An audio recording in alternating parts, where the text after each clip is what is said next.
When I first heard the creator of Mob Psycho was the same guy who made One Punch Man, I was pretty shocked. In my head, those two manga are some of the most dissimilar pieces of media I've ever read. So imagine my surprise when I heard the same mangaka created another entirely different manga called Versus. I was genuinely confused as to why no one was talking about it. With a high level of artwork one has been known to draw in One Punch Man, and the level of emotion invoked by Mob Psycho's characters, I expected it to be getting a lot more notoriety, just like my YouTube channel. And then I figured out why it wasn't, the manga, not my channel. Not only is the manga an isekai, but it was cancelled late last year.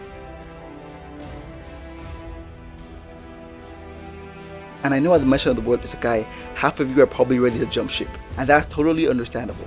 The amount of bad or simply generic as hell isekai out there is actually very alarming. There are probably more bad isekai out there than there are good English dubs. Don't get me wrong, there are plenty of really good isekai out there. Okay, plenty is a stretch, but there are a few.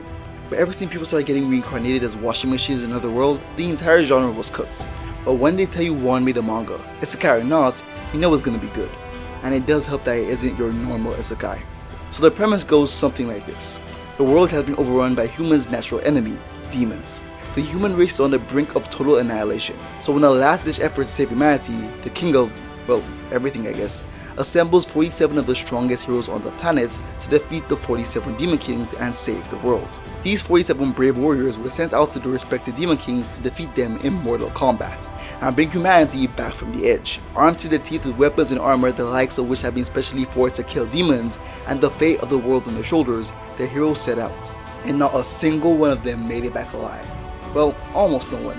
After being brutalized by the 11th Demon King Jachi, and I mean absolutely brutalized because this level of dogging has to be criminal, our main character Hallow wakes up alive, surprisingly, washed up next to a river without his right arm. It is there he reunites with his brother, a wizard, and is told the world's actual plan to defeat the demons. While the heroes were sent out to fight the demons, mages from all over the world were tasked with lacing the planet with summoning circles, with the plans of summoning help from another world. And summon help they did. Right as the demon horde attacked Halo and the mages, a squad of armored warriors straight out of Halo showed up and started mowing down demons by the boatload. What centuries of blade and magic could accomplish was being done in a matter of seconds. And when the demon horde was cleared, the people of the world rushed to thank their saviors and ask for help securing their world. Just for them to take off their helmets and ask them the exact same thing. Apparently, these guys were facing their own natural enemy. Robots with AI had driven the world to the brink of extinction, and in an act of desperation, they opened a portal to another world for assistance, at the exact same time they did, along with 12 other worlds. Yes, 12. 12 different worlds all fighting a losing battle against their own natural enemy. All call for help at the exact same time, merging all their worlds together and bringing all their natural enemies to one place.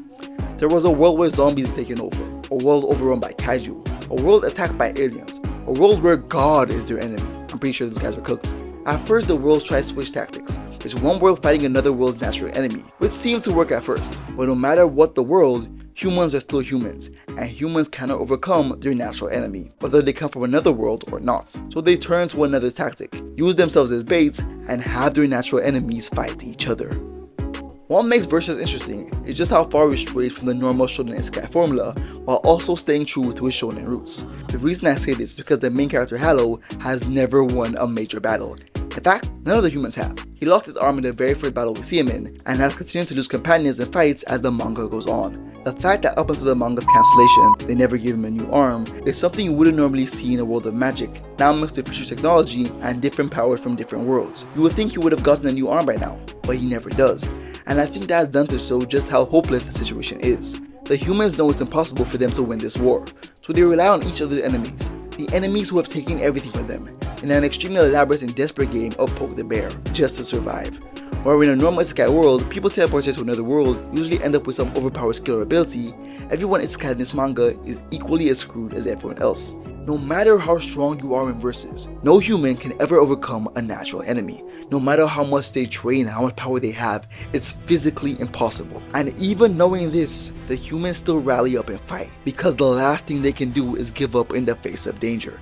No matter the adversary, no matter the power, they will fight. Well, fight is a strong word. They'll run away tactically, but they'll still fight. It's basically inverse One Punch Man. Instead of having the strongest hero one-shotting all of the villains, we have the strongest villains in the world basically destroying all the heroes when they come in contact with them. And surprisingly, it makes for a really interesting plot. Every time they come across an enemy they can't beat, which is basically every enemy, they have to put themselves in even more risk by bringing a stronger human-hating power into the fray. It's what makes the story great, the tactics our heroes have to use just to survive.